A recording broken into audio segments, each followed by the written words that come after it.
Tere siis ka minu poolt, mind on kuulda küll, et minu nimi Lembit Kaplinski ja kust tuleb minu õigus siis vabatahtlikkusest rääkida, et mul on üle 14 aasta kogemust vabatahtliku tööga ja seda Eesti kõige suuremas vabatahtlikus organisatsioonis.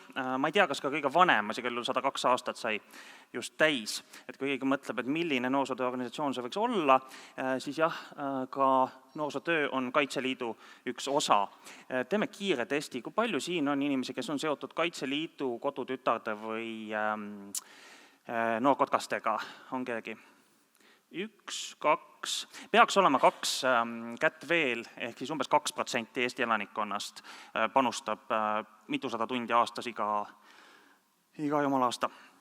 Nii, aga kultuurivaldkonnas on mul ka teatud vabatahtliku töö kogemus, olen nimelt TÜPA asutaja.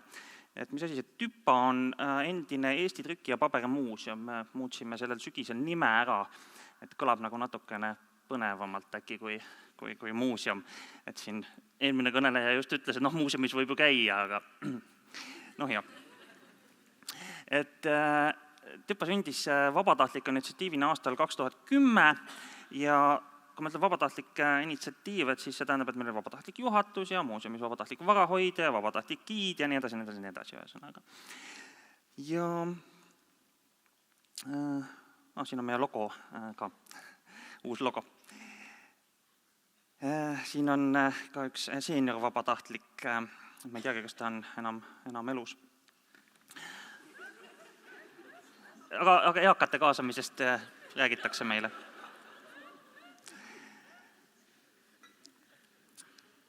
Tänaseks me oleme kõik vabatahtlikud jõudnud sinna, et meil on vabatahtlikkust umbes 50%, et kui ma võtan töötunnid, mida me loeme tõesti tunni kaupa kogu aeg, jagan nad ära, et siis tuleb 4,5 inimest töötab meil raha eest ja teised 4,5 töötavad tasuta.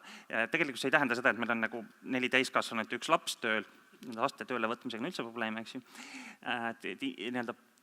Tasustatud töötajaid on meil 10 ja selliseid püsivabatahtlikke on ka umbes 10, lihtsalt osa koormusega on väga palju.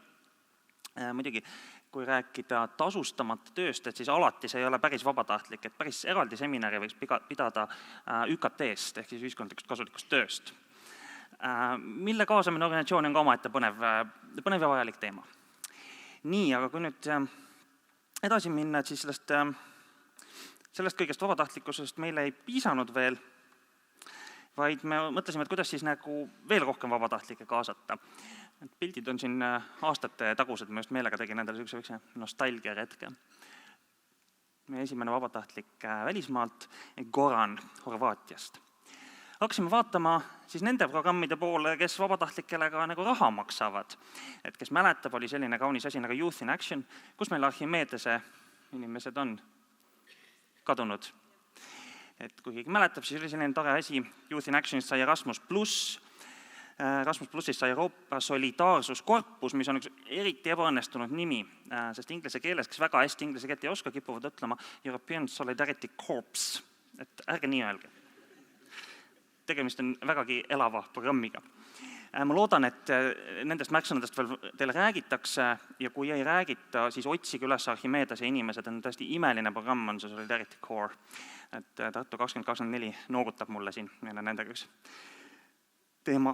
Ja loomulikult siin juba räägiti ka välistudengitest, et kuidas need välistudengeid siis nagu külge tõmmata, et kõige sellega me hakkasime tegelema. Aga et need erinevad kultuuritaustad siis, miski ei ohusta Eesti rahvuskultuuri rohkem kui Halloweeni tähistamine, nagu me teame, eks ju. Suur kommiskandaal oli just. Et erinevus küll rikastab, aga olgem ausad, meie põhiosa välismaiseid vabatahtlikke tuleb suhteliselt sükestest tuttavatest riikidest, Saksamaa, Austria, Suurbritannia, Prantsusmaa, nii edasi. Et kus siis nagu need erinevad kultuuritaustad siin on nii meeletult, et kõik on nagu üks Euroopa, et hirmutavad hõimurahvad. Loomulikult meil on ka olnud mõned sellised situatsioonid, kus noormees teatab, et tema ei pane põlle ette ja ei korista, et see, mehed ei tee ju niimoodi, eks ju. Või keegi räägib kätega, mitte nii nagu Odini sõdalased, aga rohkem niimoodi, et lõuna poolt inimesed. Aga need on nagu täiesti ebaolulised, need on lahendatavad asjad ja suhteliselt lihtsalt lahendatavad. et tegelikult inimesed on igal pool samasugused ja Dan siin ütles väga ilusasti, et üldse ei ole vaja teada kõiki neid sadu kultuure maailmas. Ma ütleks isegi, et see rahvuskultuur kui niisugune käitumist kontrolliv nähtus, et see on isegi võib-olla pisut ülehinnatud võrreldes mingite muude kultuurinähtustega. Ja jällegi Dan ütles väga ilusasti, et tuleb vaadata hoopis iseendale otsa, et see kultuur, mida tuleb tunda, on oma organisatsiooni kultuur. Ja kui teile lubati, et ma räägin teile sellest, et kuidas võõraid kultuure kaasates, ma tegelikult räägin hoopis millestki muust, ma räägin sellest, et mida te oma organisatsiooni kultuuris peate tähele panema selleks, et vabatahtlikke kaasata. Peale kassi. Nii, et ei tähenda seda, et te peate midagi fundamentaalselt teistmoodi tegema. Kõik need teemad tegelikult tulevad sisse ka tavalises organisatsioonis, siis te peate rohkem tähelepanu pöörama sellele. Et esiteks vabatahtlikud muidugi aitavad raskeid asju liigutada, meil tüpas eriti, sadu tonne metalli oleme tõstnud ühest kohast teise, aga vabatahtlikud ise on ülimalt liikuvad. Te olete neile ajutine peatuspaik, te ei saa vabatahtlikuga mõelda, et jääb aegade lõpuni meile, kingin talle kultuuri ja saadan pensionile. Nad tulevad, nad annavad, mis neil on anda, nad võtavad, mis teil on neile anda ja nad lähevad edasi. Ja töötajad võtavad malli sellest ja hakkavad sama asja tegema. Laske neil minna. Kaadrivoolos on okei, võrgustik ja jälle siin Dan võttis mul sõnad suust enne ära, võrgustik on sellest ühest inimesest tähtsam. Tänapäeval organisatsiooni võrgustik on nagu organisatsiooni jaoks make it or break it asi, eks ju. Järgmine teema. Järelkasv.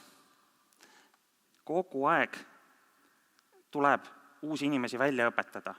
Kui ise parajasti midagi ei õpi, siis õpetad endale järeltulijat välja, asendamatuid inimesi ei ole olemas. Ja kehtib kogu meeskonnale see.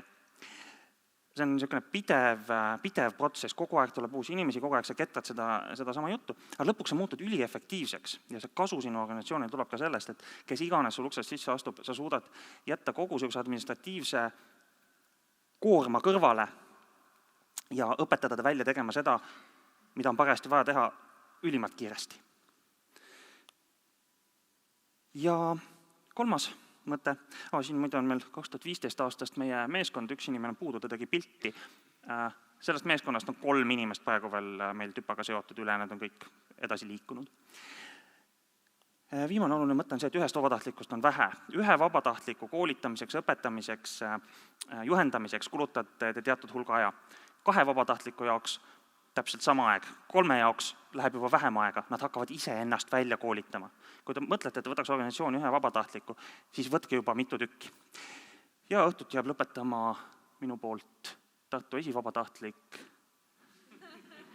Vabatahtlike võtmine on natukene, aga siiski õnnemäng. Aitäh!